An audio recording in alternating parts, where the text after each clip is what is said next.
संसार की पद्धति में मान प्रिय है, अपने को जो प्यार करे, अपने की जो स्तुति करे, अपने जो अनुकूल चले, वाह। परमार्थ में ऐसा नहीं होता। जो अनुकूल चले निरपेक्ष, जो सम्मान करे उससे निरपेक्ष उदासीन, जो अपमान करे प्रतिकूल व्यवहार करे उससे नम्र व्यवहार। ऐसे संसार से ये बिल्कुल उल्टा मार्ग है। श्रीपाद कह रहे हैं अस्वस्थ अवस्था में मूर्तिवत, जैसे मूर्ति में कुछ करो कोई फर्क पड़ेगा, ऐसे मूर्तिवत, और मूर्तिवत ही नहीं कहा, महामूर्तिवत। जड़ है ये शरीर, भोगे अपना कार्य, भोगना है इसको तो भोगे। मात्सर्याणि सुमित्रतामिव, तुमसे जो ईर्ष्या करे, मात्सर्य करे, डाह, उससे मित्रता का व्यवहार करो। राधे श्याम श्री हरिवंश, देख के चल रहा है, प्रणाम। ये पक्का सूत्र समझ लो, अगर बचना है ईर्ष्या से, अभी संभाल लो, नहीं तो हिसाब किताब वृद्धावस्था में देता है ये मन। रात दिन न नींद है, नींद अपने आप कम होती जाती है। हमें लगता है 50 के बाद तो स्वाभाविक कम होने शुरू हो जाती है, अवस्था के अनुसार। जैसे नई अवस्था है तो जगाए से जगते नहीं, बच्चे हैं अवस्था, यौवन अवस्था में सम रहती है, समय से नींद, समय से। वृद्धावस्था में एक कम होने लगती है, नींद कम होने लगती है, अन्न आदि ग्रहण कम होने लगता है, पर वासना बढ़ने लगती है। उपासना नहीं तो वासना ही वासना बुढ़ापे में रह जाती।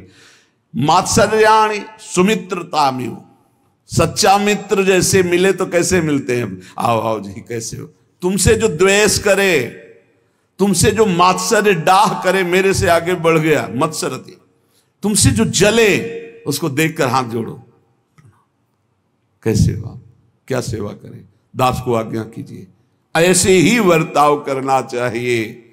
जब कभी किसी द्वेष करने वाले भगवत स्वरूप को सामने देखा तो तत्काल अंदर से भगवत भाव, सावधान, इनमें प्रभु विराजमान है, दोष दृष्टि ना होने पावे। वांछा कल्पतरुभ्यश्च कृपा सिंधुभ्येव च पतितानां पावनेभ्यो वैष्णवेभ्यो नमो नमः। तत्काल श्लोक पढ़ा और उनके चरणों में भाव से मस्तक प्रण रखा। हे प्रभु आप मुझे बचाइए, कभी आपसे द्वेष ना होने पावे, कभी आपसे मात्सर्य ना होने पावे। ये भगवत, और पक्का द्वेष नहीं होगा। यदि देखते ही उनके चरणों का दर्शन करके प्रणाम करोगे, कभी द्वेष नहीं हो। किसका? जो तुमसे द्वेष कर रहा है, और जो तुमसे प्यार कर रहा है, अपनापन कर रहा है, उसके प्रति व्यवहार कैसा? कठोर व्यवहार, रिपुण्यवत। हिम्मत है, परमार्थ के पथिक की केवल हिम्मत हो सकती है। तभी लगता है कौन सी माटी के बने हुए हैं। जितना प्यार करो उतना ही निरपेक्ष, और ऐसे जो उनकी अवहेलना करे, उनके हाथ जोड़े घूम रहे हैं, उनके पैर छू लेंगे, और जो इनको प्यार करे उससे निरपेक्ष घूम रहे, यही मार्ग है।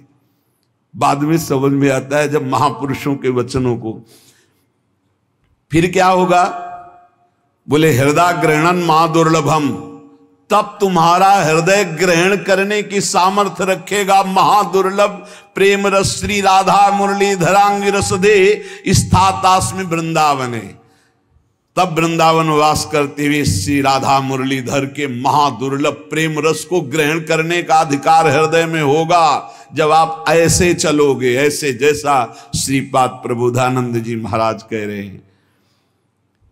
श्रीमद वृंदा वंदनाय सततम, बार बार वृंदावन को प्रणाम किया करो, चाहे जहां हो, दूर से जय वृंदावन। अगर वृंदावन में हो, शरीर स्वस्थ है, तो कई बार मस्तक रखकर वृंदावन भूमि को प्रणाम करो, इससे बहुत बड़ा लाभ मिलेगा। जैसे हम प्रणाम करते हैं, रज मस्तक पे लगता है, जितने कण झरते हैं ये सब पाप नष्ट होते हैं, हमारे मलिन भाग्य मिटते हैं। बात मान लो, अगर आप प्रणाम किए और मस्तक में रज लग गई, निहाल हो जाओगे, तुम्हारा भाग्य बदल जाएगा। हमारे भाग्य में नहीं लिखा किसी जन्म में भगवत प्राप्ति होगी, लेकिन हमारे भाग्य में लेख भगवत प्राप्ति का ये रज रानी सद्य वशीकरण चूर्ण मनंत शक्ति।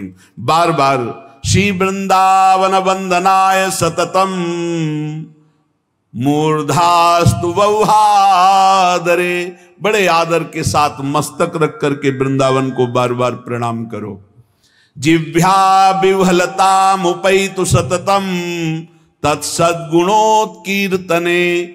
वाणी से बार बार जय वृंदावन, प्राण वृंदावन, सर्वस्व वृंदावन, वृंदावन वृंदावन, और वृंदावन की महिमा का गान।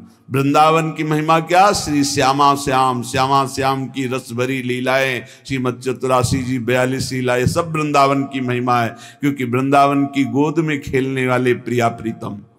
हस्तौ तन्नव कुंज मार्जन विधौ, हाथ के द्वारा वृंदावन में सोहनी लगाना, कहीं भी साफ कर देना, ये जरूर करो आप।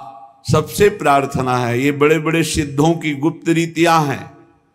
धाम की सेवा बहुत बढ़िया बन, जैसे यमुना किनारे गए, देखा 10-5 दोना इधर उधर पड़े, उनको उठाया, दूर जा करके फेंक दिया, थोड़ा हाथ फिर यमुना जी से प्रक्षालन करके आचमन की। थोड़ी सेवा, कहीं भी आपको गंदगी दिखाई दे वृंदावन में, आप थोड़ी सेवा कर दो, तुम्हारे हृदय की गंदगी नष्ट हो जाएगी, तुम्हारे भाग्य की गंदगी नष्ट हो जाएगी। मान लीजिए